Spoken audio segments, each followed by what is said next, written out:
And I know vegan diet has gained a lot of popularity. A lot of people are, trying to switch over to that, at least trying Hmm. it out and see how it works. Tell me from your experience in this group. It's obviously a large group, and probably not going to have all the data on the top of your head. But as you've seen these folks that have migrated to a vegan diet, as they have started to switch over to a more plant forward, plant based diet, what have they seen as the changes in their metabolic state, be it from a diabetes perspective, pre-diabetes, overall gut health, blood pressure, all that? What has the impact been that you have noticed or they have shared with you overall? Well, a lot of people talk about getting off of meds. Mm, They don't have to be on the meds as much. And well, let me just say this too. This, my group, even though it's a vegan food group, the majority of the members are not vegan mm, and they're not 100% plant-based. mm, They just really, really value this idea of incorporating plants into their diet. And most of them, they do it for health reasons in my group. mm. There's all kinds of different groups that do all kinds of, some vegan groups are about politics, more different things. But in my group, we really focus on keeping it about vegan foods, right? And so because of that, a lot of the members are not vegan and they are there for health. And so they do feel, their blood pressure has stabilized. They're not on as many meds. Some people have gone into remission for autoimmune disorders, things like that.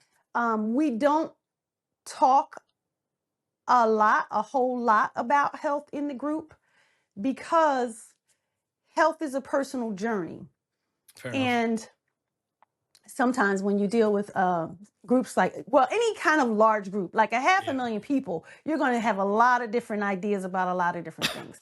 So, so we had to make sure that we regulate it and make it just about how to prepare plant things, how to get really good plant things, what dish you made, and not so much about your health per se, because Got it. Got it. we wouldn't want someone to say, I ate all strawberries and now I am not, diabetic. And then someone else who hasn't gotten any numbers checked, hasn't done anything hasn't gone to a doctor at all, just listen to internet advice and they run off and try to do all strawberries and think they're going to get the same results.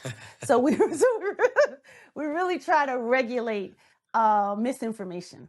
Yeah. No, that's Yeah. wow. That's a great point because, yeah, logistically speaking, and to your point, I mean, people have different approaches. Some things might work for one person versus the other, Hmm. and to make a general statement or say that, hey, here's the panacea, go do it, might not be the most responsible thing to do, especially in a group this large that can have a big voice, right? I mean, a Hmm. collective of 500,000 people can truly change minds if they decided to. So I agree with that. Yeah, for instance, someone asked the question the other day, and I let the question, be in the group. Someone asked the question, do you like Beyond or do you like Impossible? Ah, And I'm sure that the original poster got zero, didn't get much information from the responses because everybody just throws in their opinion. yeah, And I hate it. I love it. It's nasty. It's this, it's that. So we try to filter out a lot of it, but some of it we let go, and you just don't get that much good information because you're getting just so much information, yeah, so much opinion, so many opinions. yeah. And but back to the point about health, I think one thing we really like to promote is that people listen to their body, Mm, right?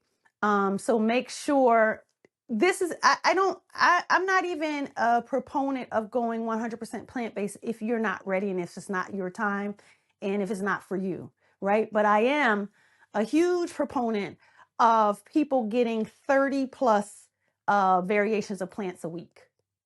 So whatever you do outside of that, it's not my business, but I really do promote that we get that 30 variations of plants per week, and that is for a healthy microbiome. mm, And when you have that healthy gut microbiome, then everything can be positively affected. Your mental health, your spiritual health, your physical health, everything. You can get on the road to um, being in remission for things like cancer, autoimmune disorders. Because once you start adding 30 plus plants a week, it's not only good for your gut microbiome, but it also adjusts your taste buds.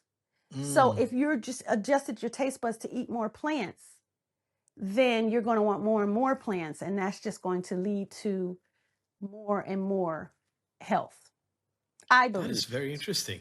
That is, I had no idea. I mean, I again, theoretically speaking, and everybody knows, hey man, broccoli is good for you, right? Everybody knows Hmm. that.